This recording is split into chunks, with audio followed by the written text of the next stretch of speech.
an other really, we call him really a great golfer too, Ernie, right? You two guys are fantastic. And we could add Gary to the group, Gary Player. What a group of golfers South Africa's had. Yes, yes. There must be something in the water, right? It's Yes. something good. These two guys are It's the water. unbelievable. It's the water set. Yeah, Gary's Gary. And David Frost, also another one that I Yes. know is such a great one. Indeed. Was he as good a putter as they say, David? He's a putter. He's a putting machine, right? Absolutely. But he's another one. So something very good about South African golf, and golf is still doing great in South Africa. And they have young players, I hear, coming up that are going to be very good. But it's an honor to have you here, and my friend, it's an honor to have you, one of the greatest businessmen in South Africa and long beyond. Thank you for being here. It's very, very great honor. Appreciate it. So we're going to be discussing certain things. As you know, we have the G20 is going to South Africa. When is that going to be? In November. In November. And thereafter, I hand over to you. And yes, we have it next. You originated the G20, so I'll hand over the baton to you, Right. and then you lead the G20. We're going to have it. Yeah. We're going to have it the following Yeah. year. Yeah. So we'll be discussing many things, and some of the things you've been reading about in the papers, Yes. the media. And I would say that, look, the president is a truly respected man in many, many circles. And in some circles, he's considered a little controversial. But we're going to be discussing some of the things that are taking place in South Africa and see if we can help. And we want to help. And we've had a long relationship with South Africa. I have, because indirectly I have so many friends that live there. I have a lot of friends. I mean, these are famous guys, but I have a lot of friends that live there that are tremendous people. And we'll be discussing that. We'll have a nice conversation. And I really appreciate that you guys came along. It really helps us in our thought process. But it is a great honor to have you, and I appreciate you called. He called. I don't know where he got my number, but I picked up. He said, I want to come over and see you. And that was my honor, and thank you very much for being here. You're most welcome. Most welcome. Well, thank you very much for welcoming us to this reformed White House. I've been here before, and it looks really fantastic. I must congratulate you. Thank you. But I also thank you for allowing our delegation. This is a very mixed delegation that you've got. We've got people from government, my ministers. I've got someone from the trade union movement who we really collaborate with, and from business as well, and our sporting legends. When I spoke to you, you said, yes, come along and bring Gary Player, bring any else, and Ramaphosa. I brought the two of them. Gary Player, I spoke to him. And he said, look, I'm getting rather on in my years, but wishes us luck in this discussion with you. So it's a real joy. And I'd also like to thank you for allowing your people to start discussions with us at the trade level. I mean, we are essentially here to reset the relationship between the United States and South Africa. We are long-standing partners in many, many ways. We've collaborated in many fields, in space issues, in energy, and in trade. And we therefore need to reset that, particularly in the light of some of the announcements that you made on trade and investment. So we want to advance more trade between the two of us, two countries, and our people now have been empowered by yourself and by myself to start engaging, and we hope that we will be able to fuel that engagement during our talks. And we also want to discuss issues that have to do with how we promote further investments in both countries. We've got about 22 companies from South Africa that have invested in the US, thus creating a number of jobs. And similarly, you've got almost 600 companies that have invested in South Africa, and some of them have been in South Africa for more than 100 years. That's true. So our links are really long-lasting, and we would like to recalibrate those relations between our two countries and discuss a whole range of issues, geopolitical, the work that you're doing to bring peace around the world, in Ukraine and in the Middle East, So we value that, and we are also a great contributor to peace processes that are going on around the world. And of course, we want to discuss how we can support each other. You are a much bigger economy than we are. We're just a tiny economy, but we rely on each other on a number of issues. We've got critical minerals that you want to fuel the growth of your own economy and reindustrialize. So we have that on offer, including rare earth minerals. So all that combination of opportunity and the products that we buy from you, as well as what we sell to you, I believe makes up a really good and powerful relationship, which we need to strengthen, which we need to engender. And that is really what has brought us here. And we are really privileged to have, great South Africans in the mix. As you said, you'd like to see them as well. And I brought you a really fantastic golf book. Weighs 14 kilograms. Oh, that sounds good. And it showcases the golf courses in our country. Johan Rupert wrote preface, so did Annie else. And I want to showcase our golf courses. You might remember when I spoke to you and we spoke about golf, you said I should start practicing. And I've started practicing, President, so I'm ready. But let me end just the introductory remarks by thanking you. You may not recall that 5 years ago I spoke to you during the COVID period. Right. And it was at a time when the whole world was going through a really cathartic moment. Right.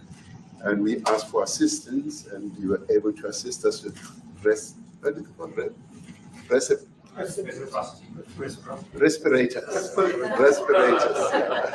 respirators, and you kept to your word, and you delivered respirators to us. We didn't have as many in our country, and it really helped to help us deal with COVID. So I'm here also to say thank you and to thank the people of America for having helped us during a really difficult time. Being the small economy that we are, we needed help from around the world. And you were there to provide that. So thank you very much. I remember the call. Yeah. We said 150 respirators. We became the respirator king. We started making them. Nobody had them. We had very few of them. That's right. But they were very helpful. But we said 150, and I appreciated the letter you wrote me a letter. And that's right. Yeah. Thank you. I appreciate that very much. Thank you very much for that. It really touched my heart after I spoke to you and you delivered. So, great honor. Thank you very much.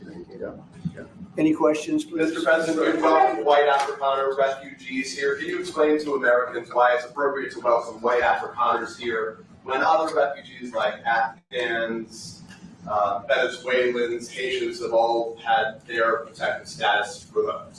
Well, this is a group, NBC, that is truly fake news. They ask a lot of questions in a very pointed way. They're not questions, they're statements. We've had tremendous complaints about Africa, about other countries too, from people. They say there's a lot of bad things going on in Africa, and that's what we're going to be discussing today. When you say we don't take others, all you have to do is take a look at the southern border. We let 21 million people come through our border, totally unchecked, totally unvetted. They came from all over the world. In many cases, they're criminals. They come from prisons. They come from mental institutions. They come from street gangs. They're drug dealers. So don't say that we didn't take them. We take them. We're trying to get them out as fast as we can. And we're doing record business on that. And we just won a big case where we're allowed to send back hundreds of criminals to Venezuela. Just won that today in the Supreme Court. I'm happy to hear. But we do have a lot of people are very concerned with regard to South Africa, and that's really the purpose of the meeting, and we'll see how that turns out. But we have many people that feel they're being persecuted, and they're coming to the United States. So we take from many locations if we feel there's persecution or genocide going on. And we had a lot of people. I must tell you, Mr. President, we have had a tremendous number of people, especially since they've seen this. Generally, they're white farmers, and they're fleeing South Africa. And it's, it's a very sad thing to see. But I hope we can have an explanation of that, because I know you don't want that. It's a kind of a different meeting. Normally we have meetings, we talk about trade, and we'll be talking about trade and other things. But that certainly will be a subject that comes up, yeah. Yes, please. Brian? Thank you very much. I'd like to get your thoughts on Letitia James, Director Polte. According to him, Letitia James says that the alleged mortgage fraud was simply a mistake. I want to get your thoughts on that. She put down that her father was her husband in order, and this is very similar to, I guess, the false accounts they have on here. Well, I don't know what it is currently, but Letitia James, who's the Attorney General of New York State, it seemed, I'm not involved in that at all. I know that it's being handled by various groups, I guess, but it's major fraud, mortgage documents and fraudulent everything. You know, I think she said the father was her husband, which she had to have a husband, or so she chose her father, and she put it down, and she had didn't she sign in Virginia, yet she said she lived in Virginia, yet she's the New York State Attorney General. She did that for tax reasons, so she could take advantage of taxes. And she had the wrong number of units. She had a much different number, which wouldn't have allowed her to qualify and scam the government. So I don't know. I think she's very bad for New York, but I really don't know too much about it, but I appreciate the question. Thank you very much. Yes. Mr. President, what is it for you to be convinced that there's no genocide? Please. Thank you, Mr. President. So May 25th will be the celebration of Africa Day, which pretty much a lot of celebration will be taking place around the world, including here in the United States. What is your message to the entire African continent, African people in this important occasion? Well, I want to see peace, and I want to see happiness. I want to see health, and you have incredible land. There's tremendous value. A lot of countries don't have that value in the land. The value you have, we have a situation. I think you probably heard about it. We've done through some very talented people, helped settle a war that's been raging for years. Rwanda and the Congo, and I think we've done it. Believe it or not, I think we've done it. And could you just say a few words about that, my friend? Yes. A couple of weeks ago, the two parties signed a declaration of principle in which they agreed on the way forward, and they have both submitted draft peace agreements, and we have put together one that incorporates both of their suggestions, and we've given it to them. So we're in the process of finalizing. Looking good, right? Looking very good. No, we have to thank you for even those efforts, because the African continent, particularly SADC, our Southern African Development Community, has for years been seeking to foster peace in the Democratic Republic of the Congo. So all efforts, including those from outside the continent and inside the continent, are really worthwhile. We are removing our troops from there so that peace can then prevail in that whole area. And we hope that with the support of the international community, we will really have peace in that area. It's so vital, it's so important for the whole region. Well, we sent our people there, and I think we did a very good job, as headed by my friend, and that was great. That was great. I mean, I'm just hearing phenomenal reports, because all I'm hearing is death, and they're chopping heads off, and it's horrible over there. And it was really brave of you to go there, and I really appreciate it. And it looks like we have something very, very substantial. We also talked about trade with them in terms of rare earth and all, but really more for it's like, if you take a look at what we just did with Pakistan and India, we settled that whole thing, and I think I settled it through trade. We're doing a big deal with India. We're doing a big deal with Pakistan, and I said, "What are you guys doing?" Somebody had to be the last one to shoot, but the shooting was getting worse and worse, bigger and bigger, deeper and deeper into the countries, and we spoke to them, and I think I hate to say we got it settled, and then 2 days later, something happens, and they say it's Trump's fault. But we Pakistan has got some excellent people and some really good, a great leader. And India is my friend, Modi, Modi, and he's a. mutual he's- friend. Yeah, he's a great guy. Mhm. And I called them both, and we just did something good. We're trying to settle Russia, Ukraine. You spoke with President Putin for 2.5 hours the day before yesterday. I think we made a lot of progress, but that's a bloodbath. 5,000 people are being killed a week, 5,000 soldiers a week, not including people in cities and towns that are also being killed. So we're trying to help. And You would it recall- doesn't affect us. It's not our people. It's not our soldiers. It's Ukraine and it's Russia. But if we can save 5,000 souls, we'll do it. We're pretty good at it. But that's a bad situation. That is a really bad situation. Well, you'd recall when President Zelensky was coming to South Africa, that's when I spoke to you. That's right. We both agreed that we need to push the peace message so that there can really be peace. And we've been involved in the Ukraine-Russia conflict for quite a while. Through my Minister of State Security here, we've been dealing with them, the exchange of children who were taken away, going through names and addresses and all that. So we've been invested in that whole process as well. And the moves that you're making are fully supported by us because we would like to see the end of that war. It's true. I called Zelensky and they said, he's in South Africa. I said, what the hell is he doing in South Africa? You're talking to We us? got this one. That's a strange one. I said, what are you doing in South Africa? Yes, That's a strange one. he's trying to make peace.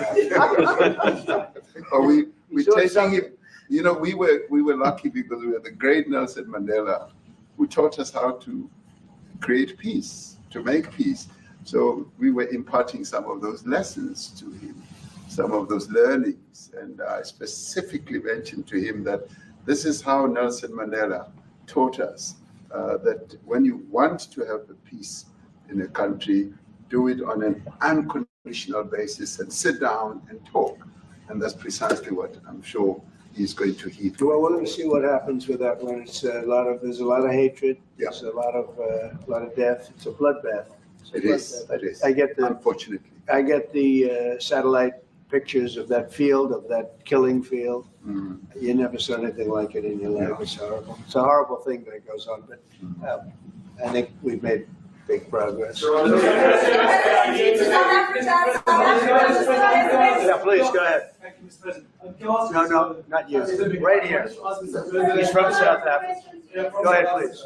What are you expecting on the ICJ case? Are you expecting South Africa to drop that? Is that what you're trying to do? On which case? The ICJ The International case is on Criminal Justice. International Criminal Justice.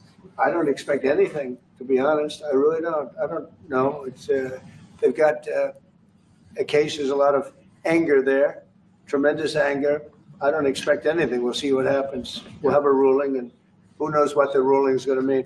Yeah. On that subject of Gaza, Mr. President, are you going to be speaking to Prime Minister Netanyahu about Israel's renewed offensive? There's been a lot of concern from European countries. The Pope has expressed concern. Are you going to be asking Prime Minister Netanyahu to tone down the offensive in Gaza to let more aid in? Was that a question or a statement? It's a question. This guy's, you never change. Mr. President, aside, what will it take for you to be convinced that there's no white genocide in South Africa?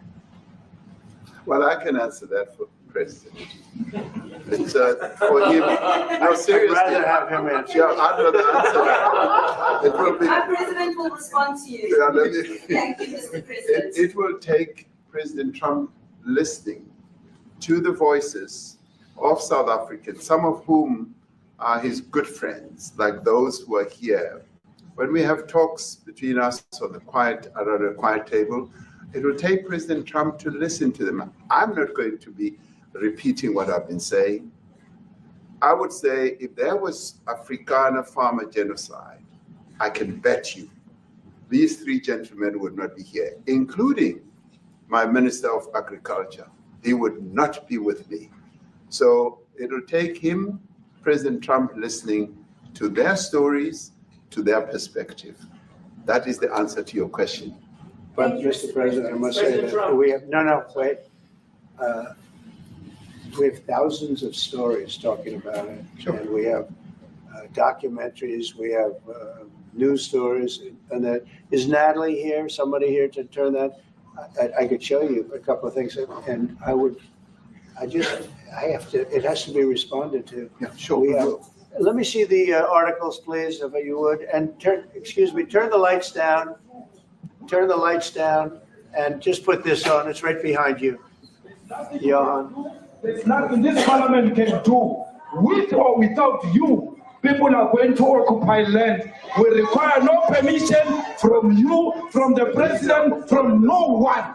We don't care. We can do whatever you want to do. Who are you to tell us whether we can occupy land or not? We are going to occupy land. South Africa occupy land. That's who we are.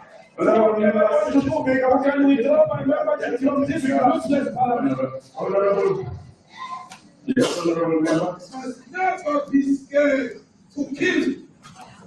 A revolution demands that at some point there must be killing, because the killing is part of a revolutionary act. Shoot to kill. Namasa. Kill the poor, the farmer. Kill the poor, the farmer. Pa. Pa! Pa! Pa! To kill the master! Kill the poor! The farmer! Kill the poor! The farmer! The mayor of DAPE is a white man. So these people, when you want to hit them hard, go after a white man. They feel a terrible pain because you have touched a white man. Not because Mashaba and Soni will not be touched. They will be touched, come on. But we are starting with this whiteness. We are cutting the throat of whiteness. Shoot! Kill! Namasa! Kill the brewer! The farmer! Kill the brewer! The farmer! Pa! Pa! Pa! Shoot to kill! Namasa! Kill the brewer! The farmer! Kill the brewer! The farmer! Pa! Pa! Pa! Pa! I don't know what's going to happen in the future. I'm saying to you, was not called for the killing of white people, at least for now.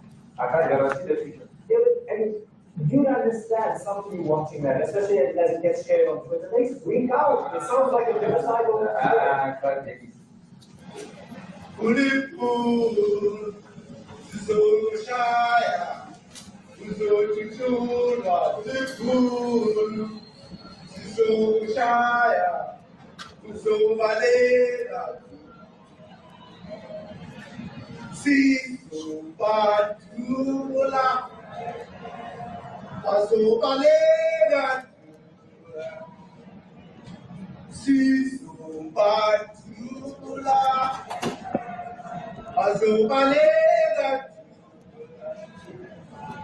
Who will expropriate land without compensation, whether they like it or not. If they object, they can seek a refugee in America.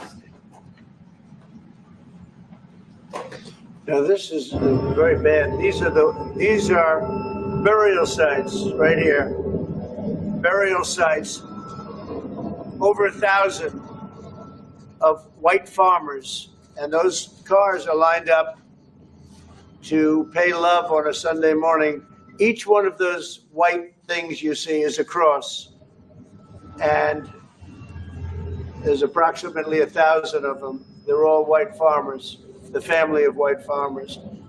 And those cars aren't driving, they're stopped there to pay respects to their family member who was killed. And it's a terrible sight. I've never seen anything like it. Both sides of the road, you have crosses.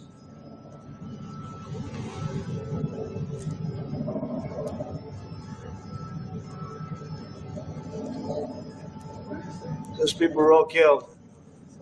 Have they told you where that is, Mr. President? No, I'd like to know where that is, because this I've never seen.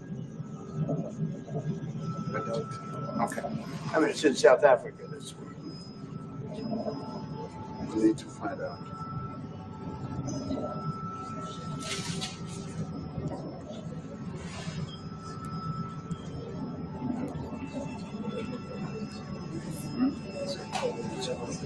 I don't know.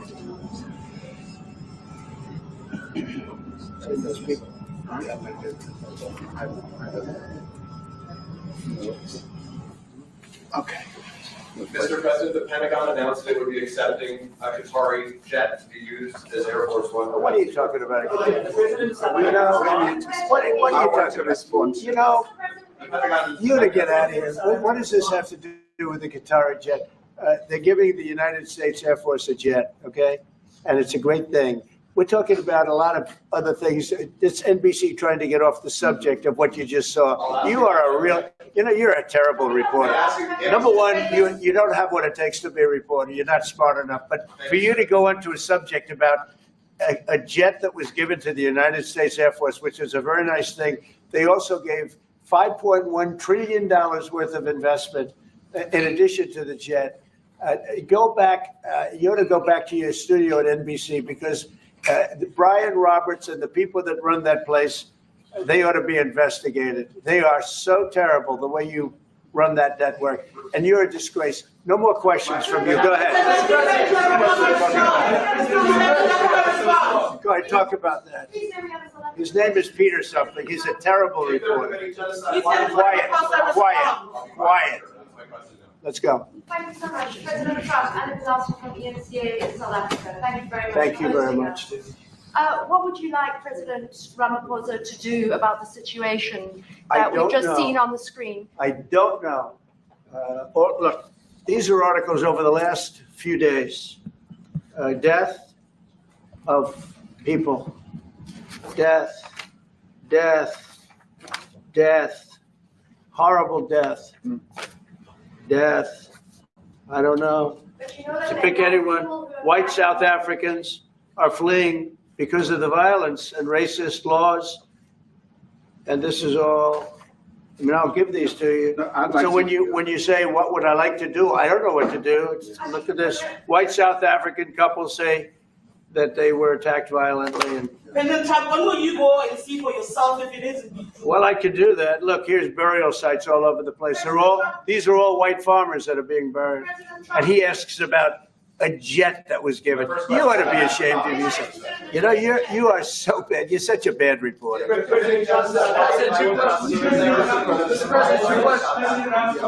May I have permission, please, President Trump? Mr. President This Trump, is one after another. This family was wiped out. I'm just looking. Can we get a report from President Give us Ramaphosa, your please? reaction to those videos, Mr. President. President Yes, I Trump, want would your you? reaction. Well, I think the videos are so, no, when you look at the videos, I mean, how does it get worse? And these are people that are officials, and they're saying that kill the white farmer and take their land. That's Please what. allow Ramaphosa. And I have to other respond. friends in South Africa, I have people that left, one in particular that says you can't go there. He said they want to take your land, they take your land and they kill you. It's okay, and they say it's okay to do. Now, we're going to talk about it, We're going to. but this is a tremendous, look, this is story recent. These are all people that recently got killed. Yeah. And I don't know how it can get any worse. These are And you know, the men that you saw, the people that you saw in that movie, those are officials. Those are people that were in office. They had one march, they had a dance in your parliament, whatever you may call it, legislature. Well, let and me it was clarify that. terrible. Yeah. Let me please. clarify that, because what you saw, the speeches that were being made, one, that is not government policy.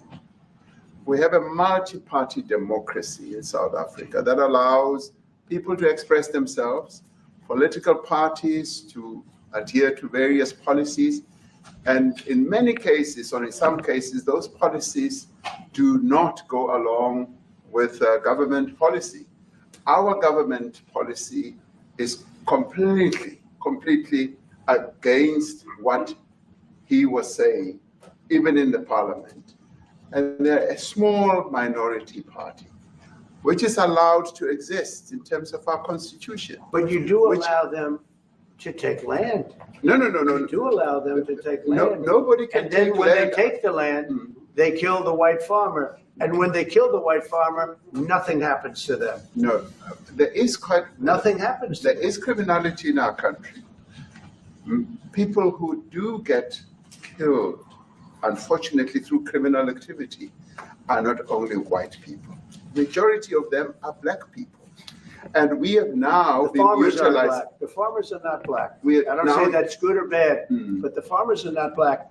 And the people that are being killed in large numbers, and you saw all those grave sites, and those are people that loved ones going, I guess on a Sunday morning, they told me, to pay respect to their loved ones that were killed. Their heads chopped off, they died violently. And, you know, I mean, we're here to talk about it, and I didn't we know would we'd get talk about it. involved here. But I will say this, that if the news wasn't fake, like NBC, which is fake news, totally, one of the worst, ABC, NBC, CBS, horrible. But if they weren't fake news like this jerk that we have here, if we had real reporters, they'd be covering it. But the fake news in this country doesn't talk about that.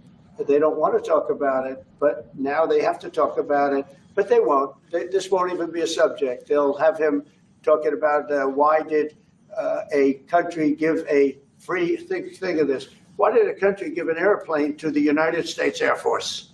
Okay, the United States, not to me, to the United States Air Force, so they could help us out because we need an Air Force One until that's Air Force One, it's being built, 2 of them being built. But Boeing's a little bit late, unfortunately.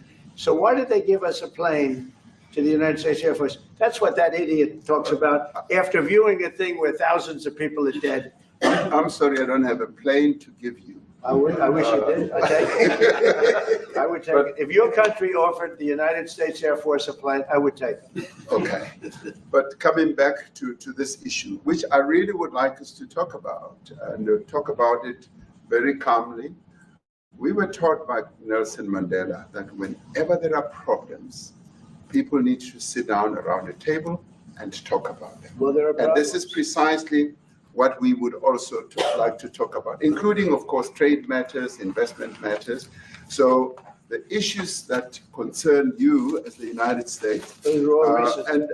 Those are all deaths. Yeah, in many ways, I mean, one should say you are a partner of South Africa, and you are raising concerns, and these are concerns that we are willing to talk to you about. Let me just add quickly, you know, the criminality that we are experiencing in our country needs quite a lot of technological capability. And in one of our areas in South Africa, we're using US technology, which is able to, in many ways, identify where shootings are happening and all that. And I'd like to talk about that because there is support that we can get from you and the United States to help us deal with all these acts of criminality. And that is what I believe partnership is all about. And we are here as a partner so that we can help each other whenever there are challenges. So I'd like us to discuss it, and of course, outside of the media, so that we sit down and have a really good discussion that will lead to good outcomes. Are there any other further punitive measures that could be in place should you not be satisfied that South Africa is fixing some of the very bad things in the comments that you tweeted are happening? Well, there are a lot of bad things happening in, many countries, but this in particular has been very, very bad, very bad. And because of, we're going to have the whole world watching in another short period of time because you have the G20, and that's a big deal. And it seems like, I want you to look good. I don't want you to look bad. Very good. But we have hundreds of people, thousands of people trying to come into our country because they feel they're going to be killed and their land is going to be confiscated. And you do have laws that were passed that gives you the right to confiscate land for no payment. You can take away land for no payment. I want to clarify that because we have a constitution our constitution guarantees and protects the sanctity of tenure of land ownership. And that constitution protects all South Africans with regard to land ownership. However, we do say, because we've got to deal with the past, the government, and as your government also has the right to expropriate land for public use. And you're doing that. And we've never really gotten underway with that. And we are going to be doing so. You're taking people's land We away have not. from them. We have, And those people, in many cases, are being executed. They're being executed. And they happen to be white, and most of them happen to be farmers. And that's a tough situation. I don't know how you explain that. How do you explain that? They're taking people's land away, and in many cases, those people are being executed. And in many cases, it's not the government that's doing it. It's people that kill them and then take their land, and nothing happens to them. But we have thousands of people that want to come into our country. They're also going to Australia in a smaller number. But we have thousands of people that want to come into our country, and they're white farmers, and they feel that they're going to die in South Africa, and it's a bad thing. Yeah, please. What can South Africa do? What concessions would you like to see them make to improve relations with the United States? Then I have one more for President Ramaphosa afterwards. Well, we just spoke about, I got them a very, very complex machine, 150 of them. I was asked by the president if it could help, and I did that. And, I have great feeling for all countries. I deal with all countries, but I have a great feeling for South Africa because I have friends. I have a couple of friends, a few friends here today. I have many friends from South Africa, but many of those friends are not, they can't go back. I have Elon is from South Africa. I don't want to get Elon involved. That's all I have to do, get him into another thing. But Elon happens to be from South Africa. This is what Elon wanted. He actually came here on a different subject, sending rockets to Mars, okay? Yes. He likes that better. He likes that subject better. That's right. But Elon is from South Africa, and I don't want to talk to him about that. I don't think it's fair to him. That's right. But I will say that people are fleeing South Africa for their own safety. Their land is being confiscated, and in many cases, they're being killed. And that scene of, you see how many crosses they have. Those crosses, that's a dead person in every one of them. And those trucks or cars are paying their respects to all of those dead people on a Sunday morning. That's a rough thing to explain away. And the problem we have, and the way, a correct and a fair media exposes things. But we have a very corrupt media. They won't even report this. If this were the other way around, it would be the biggest story. Now, I will say apartheid, terrible. That was the biggest story. That was reported all the time. This is sort of the opposite of apartheid. What's happening now is never reported. Nobody knows about it. All we know is we're being inundated with people, with white farmers from South Africa. And it's a big problem. Marco Rubio was telling me he's never seen anything like it. The numbers of people that want to leave South Africa because they feel they're going to be dead very soon. Yes, please. I was going to say, Brian, go. If I could just ask you a question. 72% of farmers in your country are white. If they flee, do you feel that maybe the economy could collapse? You may not have a gap to fill in those people that need to replace those farmers. I'd like my Minister of Agriculture, who is white, who comes from an opposition party to mine, who's joined my government at my invitation to address this very issue, including the question that you've just raised. John? Thank you very much, Mr. President. Yeah. Mr. President, thank you for welcoming us to the White House. I would say we have a rural safety problem in South Africa. I don't think anyone wants to candy coat that. And it requires a lot of effort to get on top of it. It's going to require more policing resources. It's going to require different strategy to be able to deal with it. But certainly the majority of South Africa's commercial and smallholder farmers really do want to stay in South Africa and make it work. And I've just come from the largest agricultural show in the Southern Hemisphere with organized agriculture and farmers, and the majority of them want to stay. But they too there have a memorial to those who died as a result of farm attacks. And as the Minister of Agriculture, it is something that I'm particularly exercised with my colleagues at police and my colleagues in the justice cluster to start making farm attacks and stock theft a priority crime. And it affects all farmers in South Africa, particularly stock theft. It has a disproportionate effect on smallholder black farmers. I also want to just say this, that the two individuals that are in that video that you've seen are both leaders of opposition minority parties in South Africa, Mkhonto weSizwe under Mr. Zuma and the economic freedom fighters under Mr. Malema. Now, the reason that my party, the Democratic Alliance, which has been an opposition party for over 30 years, chose to join hands with Mr. Ramaphosa's party was precisely to keep those people out of power. We cannot have those people sitting in the union buildings making decisions. And that is why after 30 years of us exchanging barbs across the floor in Parliament and trying to get one over on each other, we've decided to join hands precisely to keep that lot out of government. Because the day they get in to the doors of the union buildings in South Africa or control of our parliament, that's what you're going to see. And that is why this government, working together, needs the support of our allies around the world so that we can strengthen our hand, grow our economy, and shut the door forever on that rabble getting through the doors of the union buildings, because then South Africa's future would be... So you denounced that type of language in the video that you saw? Oh, yes. We've always done so. As government, as my own party, we are completely opposed to that. We, in 1955, adopted a document which said South Africa belongs to all who live in it. But why wouldn't you arrest that man? That man said, kill the white farmers, kill the white farmers. And then he danced, and he's dancing, and it's kill the white farmers. I'm not sure, but I think if somebody got up in Parliament and started saying, kill a certain group of people, he would be arrested very quickly. That man is going all over South Africa, and that's not a small party. That was a stadium that holds 100,000 people, and I hardly saw an empty seat. That's a lot of people. That's a lot of representation.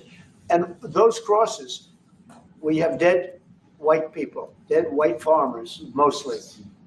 And you take a look at Australia, they're being inundated, and we're being inundated with people that want to get out. And their farm is valueless. It's valueless. And they just want to get out with their life. And this is a very serious situation. And if we had a real news or real press or media, we don't have that because they won't talk about this because they're all guys like that idiot. But if we had a real press, it would be exposed. And you know, the beauty of exposing it is it's like a cleansing action. When it gets exposed, it'll get fixed. That's when it'll get fixed. But people don't talk about it. And I'll tell you who's talking about the thousands of people that are fleeing South Africa right now. We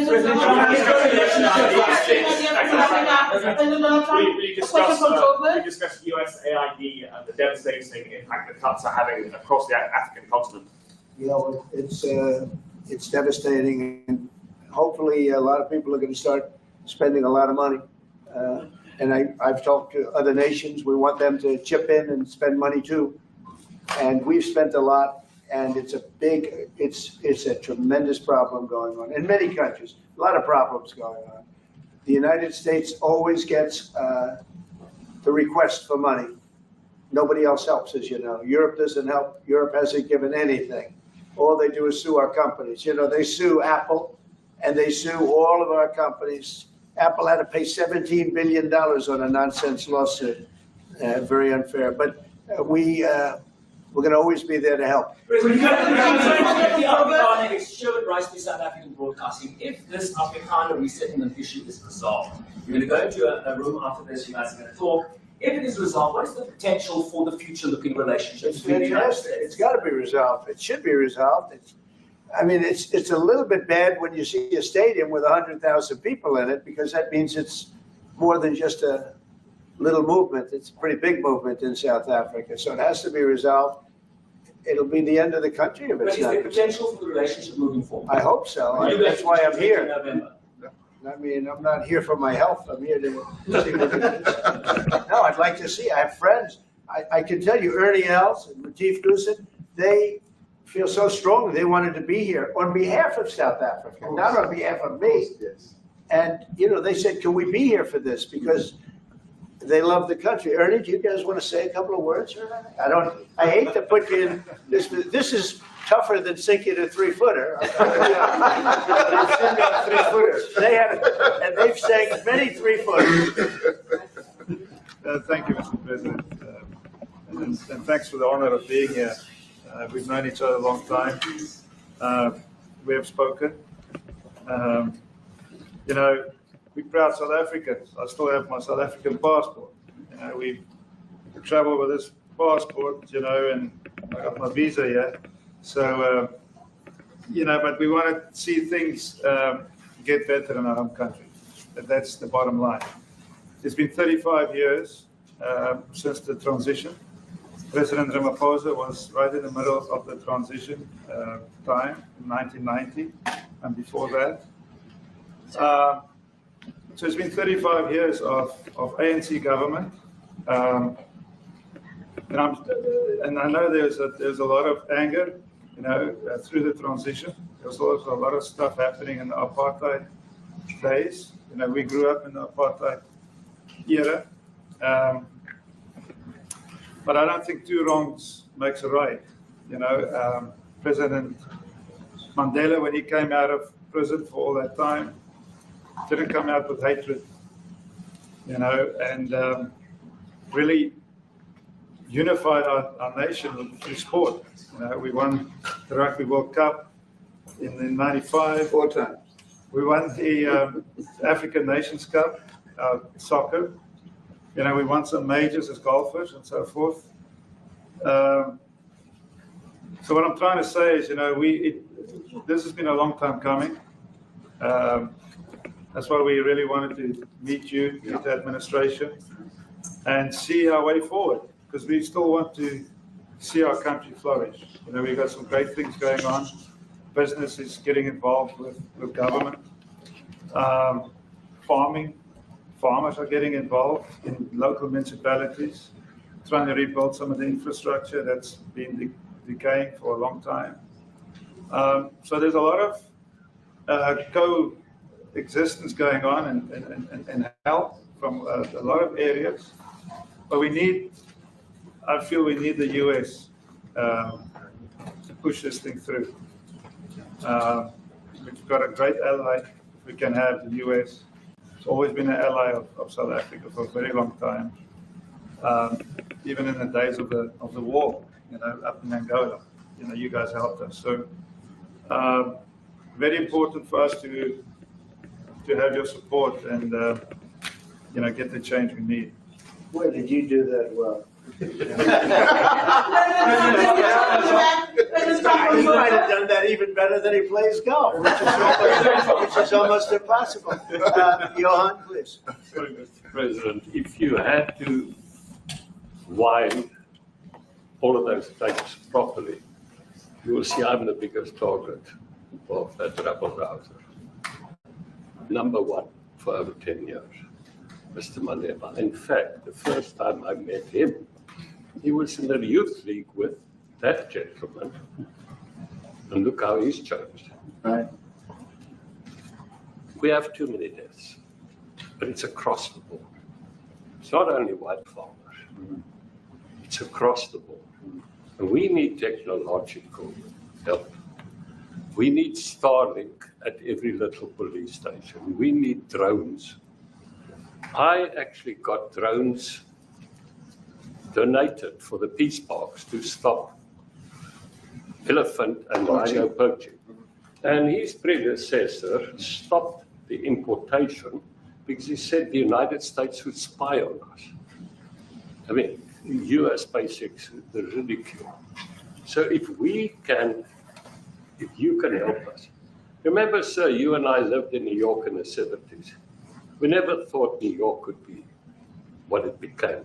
2 commissioners, a tough mayor. We need your help to stop this awful killing. But it's across the board. Ernie is right now building a house in George. I'm building 3 cottages for my grandchildren on a farm outside Graaff-Reinet. I often go to bed without locking the door. And we have a serious problem with illegal aliens who stream across the border. And if you really look at our statistics, a lot of these murders, firstly, it's unemployment and illegal aliens. And then I met Vice President Barnes many years ago, the Charlie Rose show. My wife loved the book. And she reminded me this morning that you emphasized the devastation that occurs when big companies leave towns and cities, and there's a culture of dependency that develops. And I remember you discussing it. Now that's our problem. If we don't get our economy to grow, the culture of dependency and the lawlessness will increase. I've been against apartheid all my life, and I'm their number one target. Please just Google my name and Malema. You'll see it, sir. He marched on the farm. But the crime is bad. The crime is terrible, sir, but Mr. Steenhuisen won't admit to it, but he runs the Western Cape, where I live. And the biggest murder rate is in the Cape Flats. Gangs. We've got gang warfare. Like your M33, what were these guys? We've got equivalents there, but we need your help, sir. And we need Elon technology.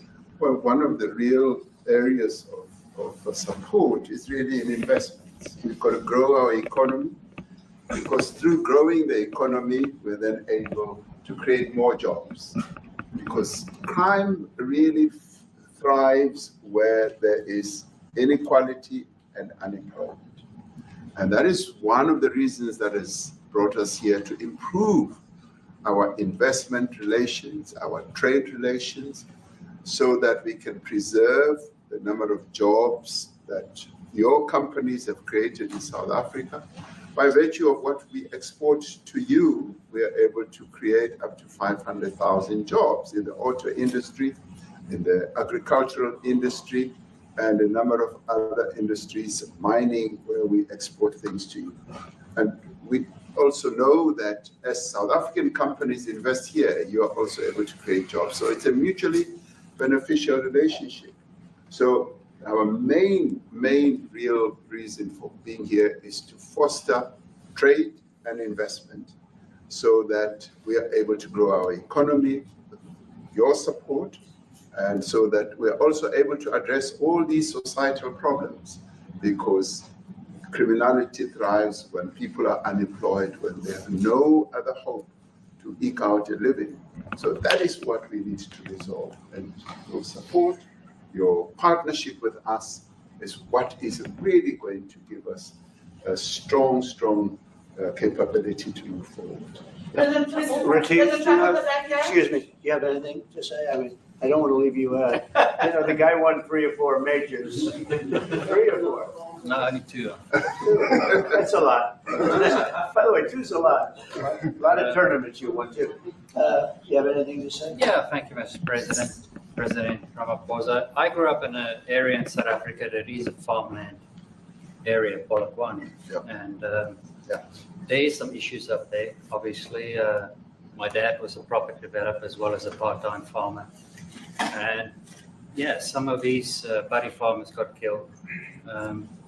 The farm is still going. My brothers run it, but it's a constant battle with farms they're trying to burn the farms down to chase you away. So it is a concern to try and make a living as a farmer. And at the end of the day, without farmers, there's no food on the plate. So we need the farmers to produce the food. Right? He wouldn't do it. He wouldn't even want to do what you're doing. Right? They love farming. They don't want to leave. But it's a struggle. Yeah, and food and fresh water is the most important thing in life. Without those 2 things, you can't survive. How is the water there? The water is great. Obviously, all the water comes out of the borehole, out of ground for us down there.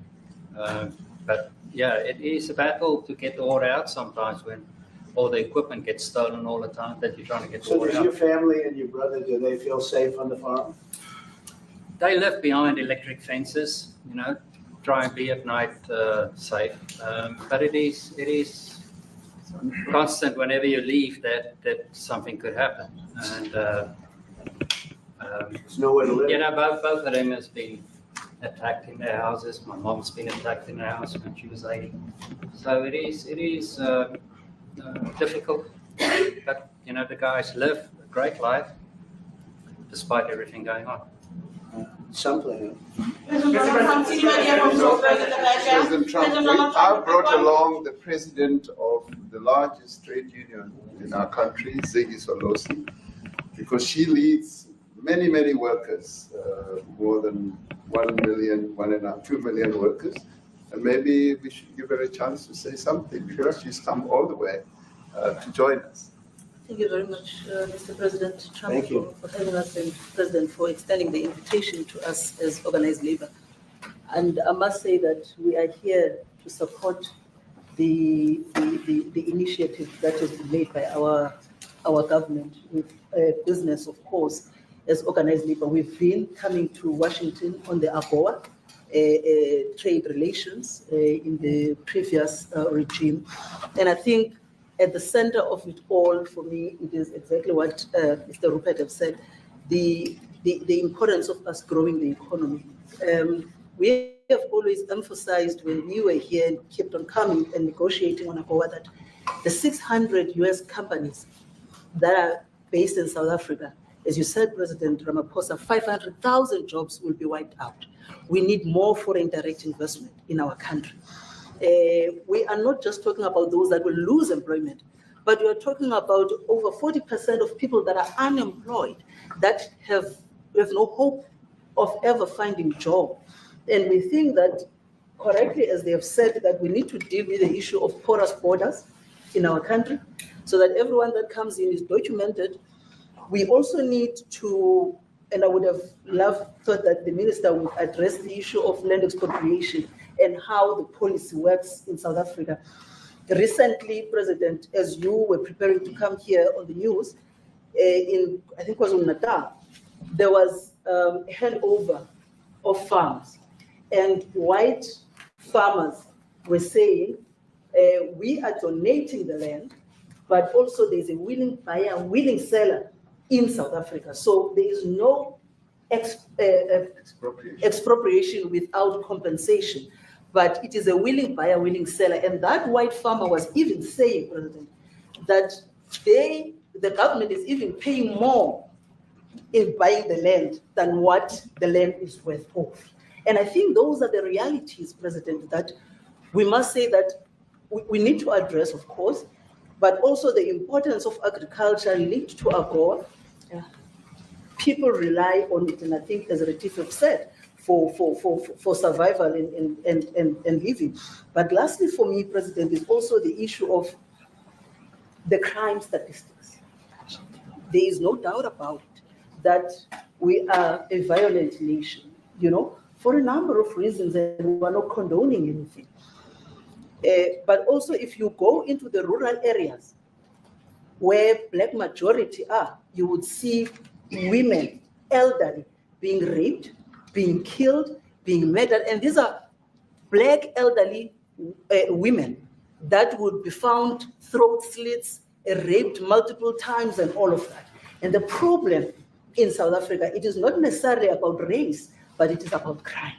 And we think that we are here to say, how do we, both nations, work together to reset, to really talk about investment, but also help us in how we can have the technology and everything that is needed, President, to really address the levels of crime that we have in our country. Thank you very much. Thank you. President Trump. Genocide is a very strong word. I'm wondering if you can make up your mind as to whether you believe genocide is occurring in South Africa or you still doubt, and if you have made up your mind, why invite President Ramaphosa here today? Well, I haven't made up my mind. I hate to see it from the standpoint of South Africa, but also, I'm trying to save lives. I'm working with Russia and Ukraine. I don't have to do that. It's not our war. It was started by other people. Was helped along by our past administration. It would have never happened if I were president, but I'm trying to save lives, and no matter where. Rwanda, I have nothing to do with Rwanda and the Congo, but I felt I had a very talented person in this administration, and I sent him there, and he did an unbelievable job, I think. I mean, we're going to find out, but he's done the hardest part of the job. It should happen. If I can save lives, I want to save the lives. If it's in Africa, that's great. If it's in Europe, if it's wherever it may be. And it's a very small investment to do, believe me, compared to what the consequences are. So I hope we can do something. Look, I have so many friends. These two men, I have great admiration for them because I know what they do for a living. Yeah. And that's a very hard living. Going from city to city, from country to country, and hitting a ball 350 yards like they do, and better than you and I. Getting the ball in the hole. It's a very tough with lots of people watching, right? Yes, That's a very tough living. You know, they're champions. I respect champions, and I respect very much. And I think the country is very lucky. They really wanted to be here. That's true. They could be elsewhere. They could be on a beautiful fairway someplace, and they wanted to be here. So.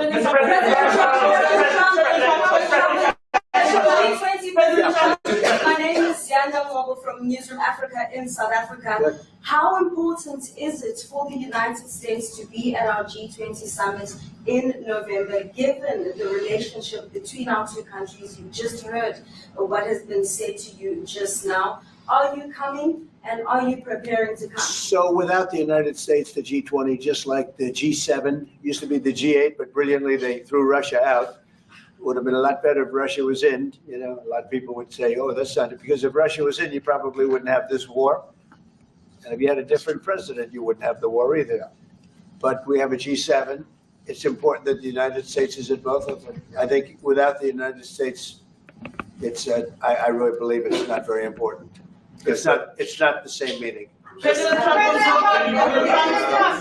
I said to President Trump, the U.S. really originated the G20. And it's important that the United States continues to play a key role in the G20. And we are privileged to be the president of the G20, but we are even overjoyed that we are going to hand over to the United States, who are the originators.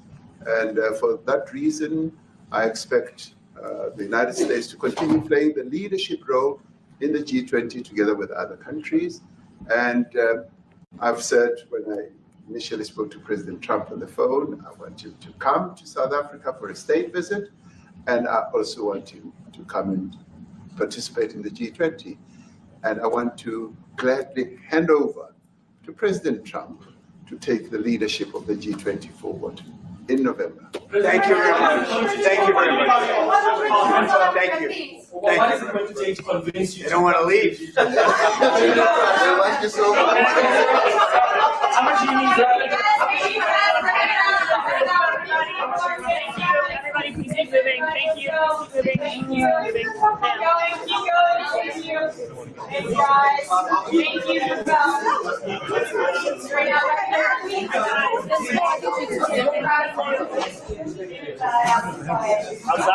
Oh, we didn't bring them in. Oh.